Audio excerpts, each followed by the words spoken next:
Thank you. I'm going to be fairly informal and conversational. This is an intimate group. I will tell you that when I was in grad school at the University of Illinois in Urbana, one of my professors in a topology class was from Poland, and he was calling the roll, and there were perhaps 12 of us in the class, and I was the only one looking like me.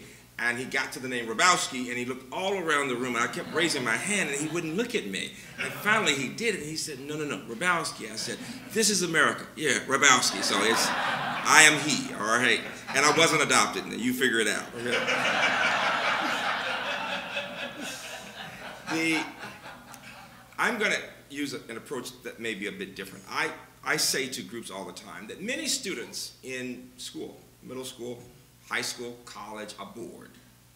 They do it, they go through the work if they understand that to have a good life you need an education.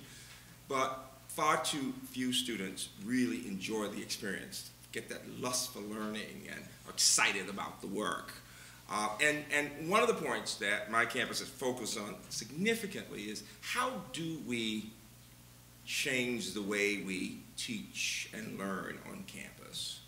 How can we listen to students and take what they say into account in such a way that we change our approach? And the place where we have the greatest challenge, as you might expect, is in science and engineering.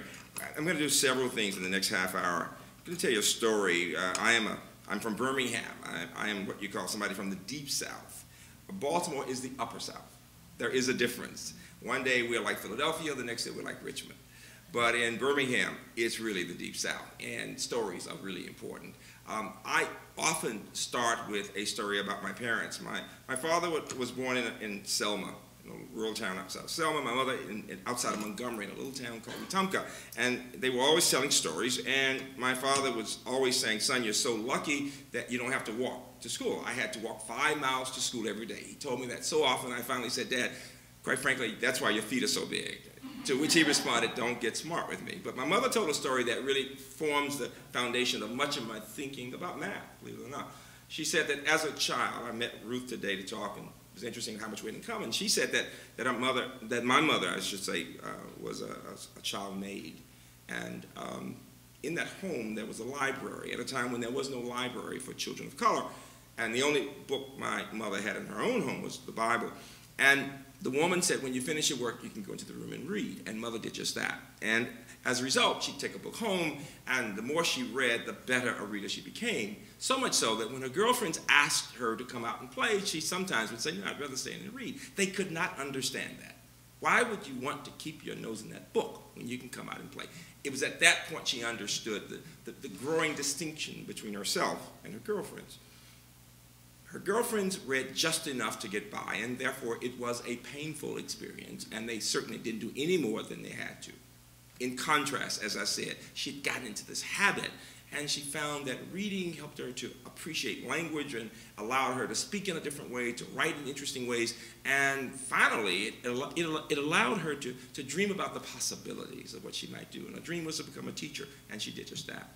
Now, why do I tell you that story? My mother was my 8th grade teacher. I got my worst grades in my mother's class. I got punished more often by my father in that class. But the key is, at one point in the 60s, something came out called the New Math. How many of you know the New Math? Remember the New Math? One of the reasons the New Math was such a failure was that we in universities felt that we had the answers. We were going to go and tell K through 12 what to do. We had no clue about how you work with all kinds of kids. We just had some theories, and we knew about set theory, right? And so many people were turned off, more frightened than ever. Well, Mother really got to it, and I was her experiment. And so we were doing the writing. We were always reading books, and so we were doing poetry. Emily Dickinson, Tell the Truth but Tell It Slant, and Zora Neale Hurston, Ships at a Distance, Have Every Man's Wish on Board. For some, they come in with the tide. For others, they sail forever on the horizon, never out of sight, never landing, until the watcher turns his head away in resignation, his dreams mocked to death by time. That is the life of men and women. I'll never forget my mother helping us to understand how you can get goosebumps reading literature. Well, all of a sudden, she began to see the connection between reading and the challenges she was facing beginning to teach math word problems.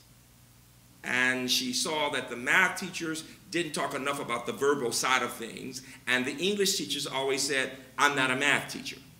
And her challenge was to figure out how do you connect these two. And so as we were learning to do word problems in my house, and we'd have poetry on the walls, and we'd have, I mean, literally, and you'd have math word problems, and she gave me incentives. My number one thing was to eat. I was a fat little kid. I love to eat, and deep Southerners think fat cheeks are good for you, right? And so I was getting fatter and smarter all the time. And the key here is this.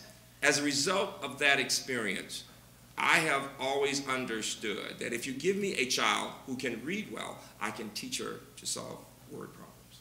How many of you love to read? Let me see your hands.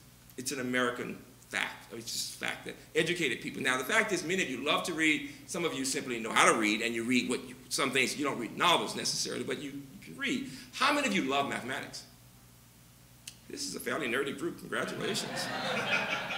I should tell you that my campus is considered the nerdy campus, and I'm the mega nerd. It's true. My son, who's grown 35, says, Dad, you and Mom are both mega nerds, and to which I respond, yeah, but mega nerds can pay all their bills all the time when they're grown, if you know exactly what I'm saying.